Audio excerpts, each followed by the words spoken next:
Babe, you home?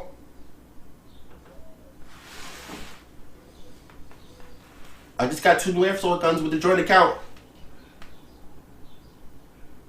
She's not here. Okay, time for an airsoft review. The next goes to be presented. The next goes to be presented.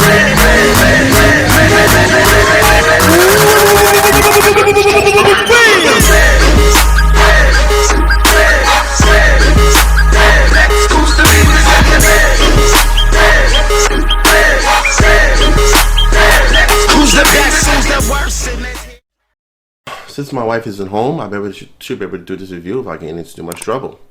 So I hold in my hand 2 well-known guns in the airsoft and real steel world. First, I have the Sig M17, and then I also have the Glock 17 Gen 5.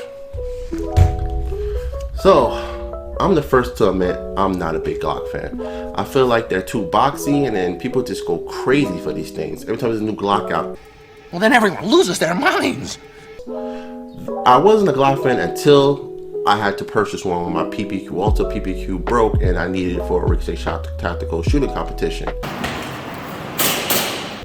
And I must say, now that I own one and I shot one, I'm slowly becoming a Glock fan. There's so many Glocks out there. After I real research, I decided to go with the Glock M17 Gen 5. Why? Well, unlike the other Glock, the Gen 5s are a little bit rounder, so you don't get that boxy look that you get in most Glocks, which I don't like. And unlike the rest of the Glocks, it has a built-in flared magwell, which, as all know, flared magwell for easier reload. And for as the internals, it has the same internals as the Glock Gen 19X, which means it's more gas efficient. But my favorite thing about this Glock, unlike most airsoft pistols, is that the hop-up adjustment is so simple. It's right here in the front. You just take the provided Allen key, stick it in the hole, and adjust to your heart's content. Plus, these mags are very, very sturdy. I must say that these mags are actually stronger than my novice SSP1 mags. Now, not my fault. I accidentally dropped my SSP1 mags and my Glock mags by accident. Just want to say that. The reason why they call me fumbles. And my SSP mags broke. While the Glock mag, as you can see, still in perfect condition and it works brand new. So I have to say, the Glocks, I'm starting to understand the whole hype. Now, let's talk about the Sig M17. Now, this been a gun that I've been wanting for a long 10 seconds later. long time. But due to the current situation of the world, it's kind of hard to come by as of right now, at least where I currently live. Rockefeller headquarters. Unlike, well, not unlike, but just like the Glock 17, it's also fully licensed. But unlike the Glock, it's not made by an airsoft manufacturer per se. The Sig M17 is actually made by Sig, which I find is pretty cool. A real steel manufacturer making an airsoft version of their gun, which is amazing. The M17 is currently being used by the United States Armed Forces, and after currently looking at it holding the airsoft replica in my hand, I'm starting to understand why. So, Sig is known for their pistol grip, and I must say, is most comfortable pistol grip I hold in my hand besides my SSP1. Just like the Glock, it has a little detent for your thumb, so when you're holding it, it's a lot more comfortable and your thumb can rest on it. It's easier to eject the magazine. But unlike the Glock, it's a little more defined, so it lets your thumb fit a little more deeper, so it makes your hand feel a lot more comfortable when you're holding and shooting. But unfortunately, unlike the Sig, it doesn't have a flare magwell. But the way how comfortable this grip feels, you can really reload the mag pretty easily, even without the flare magwell. Another thing about this gun that I like is this top rail can actually be changed, and you can add a micro red dot with little to any modifications, which I find amazing. And another part of my favorite part about this gun is, just like the Glock, you can adjust the hop up in the front. But unlike the Glock, you don't need no tool. Just put your hand right here and adjust to your heart's content. So I guess all left is to shoot these two bad boys, and let me hear my thoughts on them. Alright, so first I'm going to shoot is the Glock 1775. I pro on. This is my little makeshift range. I'm about, let's say, 20 feet or so from the target.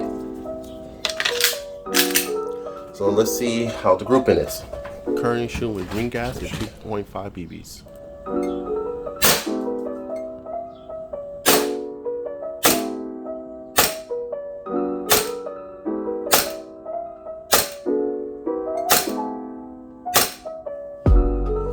So as you can see, I guess most of my aim is not bad. One right here, one right there. I got one almost dead center. And these two right here, I was trying to just offset a little bit. I guess I also didn't put enough gas in it. But overall, it's not too bad. So, I guess as for a Glock, something that's brand new, it actually shoots very, very smooth. The slide goes back, there's no hiccups. The one thing I don't like, well, one thing I feel like might be an issue for your follow-up shots is the amount of trigger pull you have until it actually fires. So you see, I'm pulling, then it actually shoots. So it might slow down your follow-up shots, in my opinion. But besides that, it shoots smooth, has a nice kick to it, not too much you can't control, and pretty much it's not overbearing. So I like it. Next, I'm shooting the Sig M17. And my iPro on, and same distance, new target. So let's see how it does. Currently shooting with green gas at 2.5 BBs. Frame.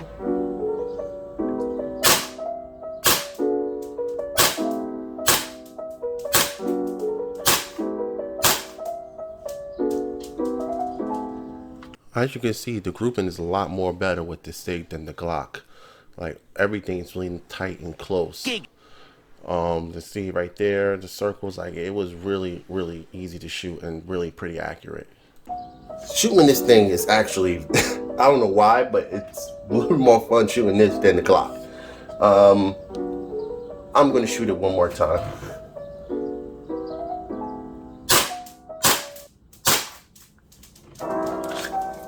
So, if we were to compare trigger pulls, the Sig trigger pull is very, very much tighter than, a lot more responsive than the Glock. As the Glock, as I was pulling, I had a lot of play. With this, no play. As soon as I put it right there, it's firing. Which, I feel like with this particular gun, you better have a lot quicker follow-up shots than the Sig. So when it comes to trigger pull, the Sig definitely takes it.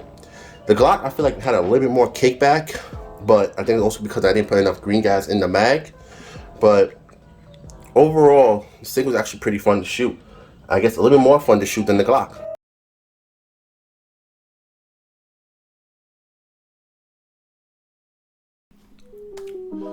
So, both of these guns would make a cool addition to anybody's airsoft loadout. But if I'm going to choose one for my personal loadout, it would be the Sig M17. Now, before you go in the comments saying I was being biased to Sig, biased to Glocks and all that other stuff, there's a method to my madness. The Glock is good in its own right. I'm not taking that away from it. But the Sig seems to be a little more better in certain aspects. One of the aspects is the trigger pull. With the Glock, there was a lot of movement until you hit that wall and then the gun actually fired, which would slow down your follow-up shots, in my opinion. But with the Sig, there wasn't really that much play. As soon as you pull the trigger, it fired. So I feel like we get a lot quicker follow-up shots with the Sig versus the Glock. And to me, the Sig seems to be a little more accurate than the Glock. It could have just been my crappy shooting, but it seemed like the Sig is a lot more easier to shoot and a lot more funner to shoot, in my opinion. And with the Sig currently sitting at $149 US, it's currently cheaper than the Glock 17, which currently sits at $179. So all in all, I'm actually happy my wife isn't home, because she would call me with these guns and she would know how much I paid for it. She would kill. Hey honey, I got some boxes. Can you come help me? Wait, is that another gun that you bought? Babe, really? You bought two? How much in our account did you just spend? You better not run from me.